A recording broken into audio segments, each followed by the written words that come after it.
ادبستان، برنامه از رادیو کتاب. همراه دستور زبان و آموزش فارسی. عظمت فارسی را با درستی و راستی پاس بداریم. تاریخ فشرده مطبوعات افغانستان، بخش دوم. تشکر که برنامه‌های قبلی تاریخ فشرده مطبوعات افغانستان را نگاه نمودید.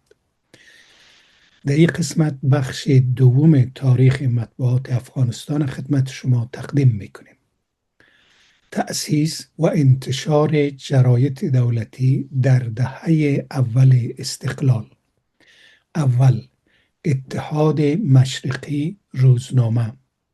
این روزنامه اولین روزنامه ولایتی یا استانی افغانستان است که در ماه هود اسفند ماه 1298 برابر با 19 میلادی در جلال آباد منتشر شد.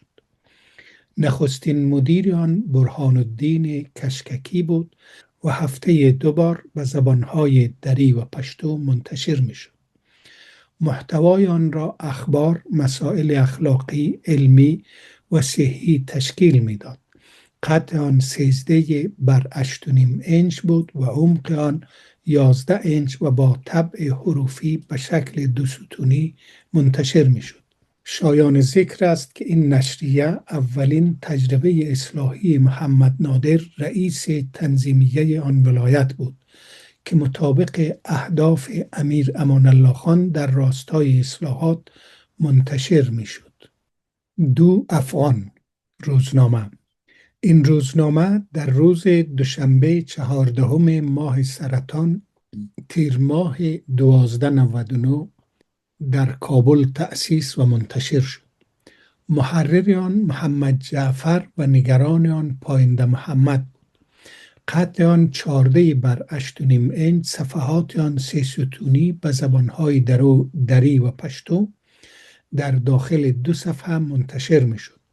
محتوای مطالب آن اخبار عامه، مقالات علمی، فنی، اخلاقی و بیانیه‌های رسمی دولت بود.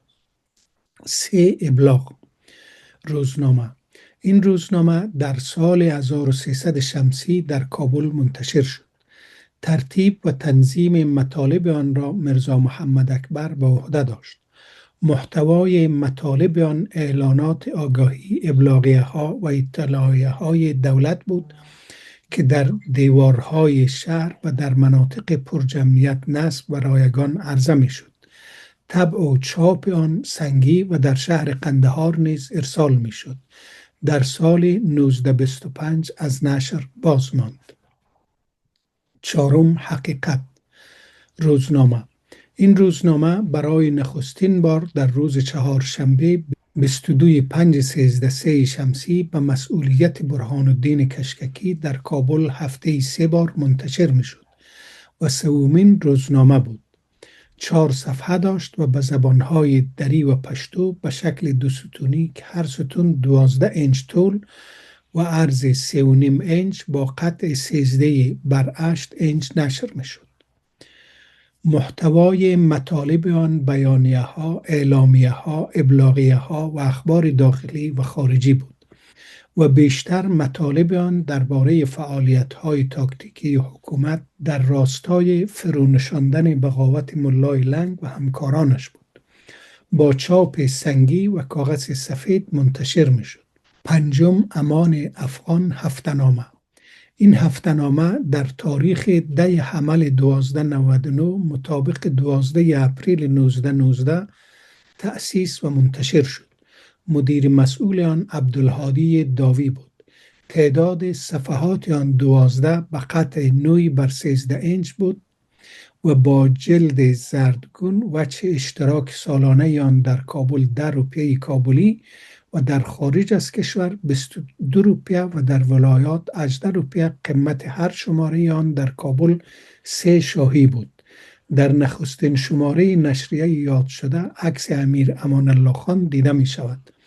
محتوای آن اخبار، تبصره‌ها، مقالات علمی و معلوماتی، نطق‌ها و بیانیه‌های رسمی مقامات دولت و نیز اعلانات بود.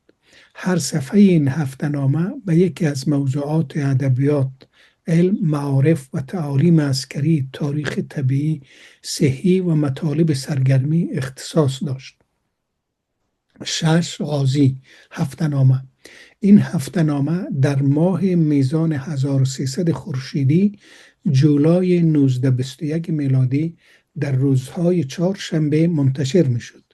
مدیر مسئول آن عبدالله بود و قط آن 8 بر 13 اینچ بود و به شکل 3 ستونی و محتوای مطالب آن سیاسی و اخبار بود. رادیو کتاب متعهد به بی‌طرفی رسانه‌ای، همگام با نویسنده‌ها و همسو با حقیقت. 7. اتفاق اسلام هفته‌نامه.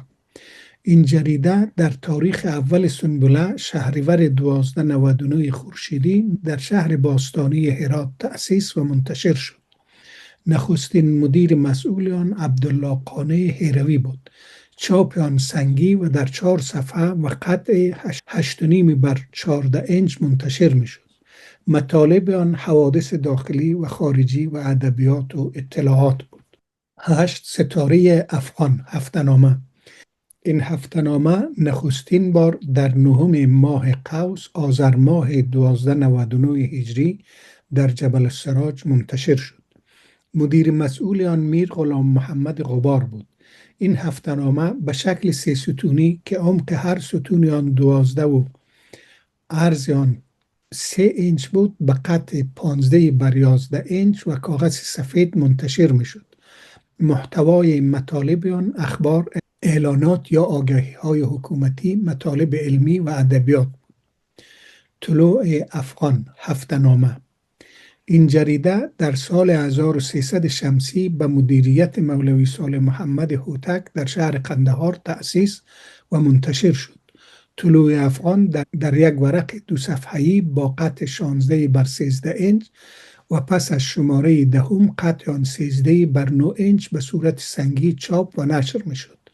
محتوای مطالب آن سرمقاله، اخبار داخل و خارج، لایحه نظامنامه‌ها، تبصره‌ها، اشعار، معرفی جراید داخل و خارج بود و متعاقباً این جریده در سال 1311 به زبان پشتو منتشر شد. 2. بیدار هفته‌نامه.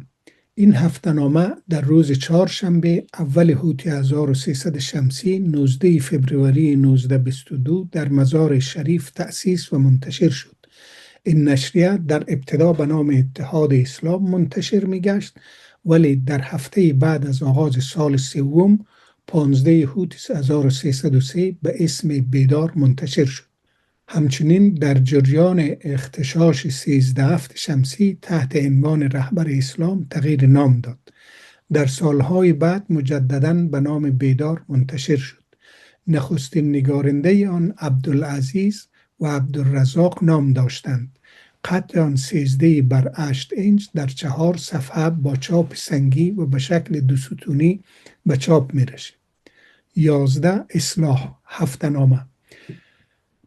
برای نخستین بار در ماه جدی یا دیماه 1301 شمسی مطابق 1923 میلادی در شهر خان‌آباد از توابع شمال کشور به نشر رسید. مدیر مسئول و سرمحرر آن محمد بشیر بود. در وهله دیگر این هفته‌نامه در ولایت پکتیا از توابع جنوب کشور به چاپ رسید. شایان ذکر است که هفته‌نامه اصلاح خان‌آباد در 1 صفحه نازک با چاپ سنگی با محتوای مطالب اخبار، بیانیه‌ها به نشر می رسید. 12. ارشاد النسوان هفته‌نامه. این هفته‌نامه نخستین جریده زنان افغان است که در ماه حمل فروردین ماه 1300 شمسی به همت و تلاش محمود طرزی تأسیس و منتشر شد. مدیر مسئول آن الیف ری بود که اسما سمیه معروف به بی عربی همسر محمود طرزی می باشد. نام سرمحرر آن بری الیف در آن جریده درج شده است که مخفف اسم خانم روح‌افزا معروف به منشیه دختر جناب محمد زمان خان خازن الکتب و همشیره حبیب الله خان طرزی است. قطع آن 15 بر 10 اینچ و به شکل 3 ستونی تنظیم می گردد. اما از شماره 11 به بعد قطع آن به 11 بر 9 اینچ تغییر کرد و تعداد صفحات آن نیز به 8 صفحه رسید. چاپ آن سنگی و نام آن با خط نستعلیق، کاغذ آن نازک و برنگ پسته‌ای سبز کمرنگ بود. محتوای مطالب آن مقاله ها، تبصره ها، اطلاعات و مضامین آن درباره خانم ها بود. کتاب رسانه متعهد به بی‌طرفی رسانه‌ای، همگام با نویسنده ها و همسو با حقیقت. مژده به علاقمندان زبان فارسی.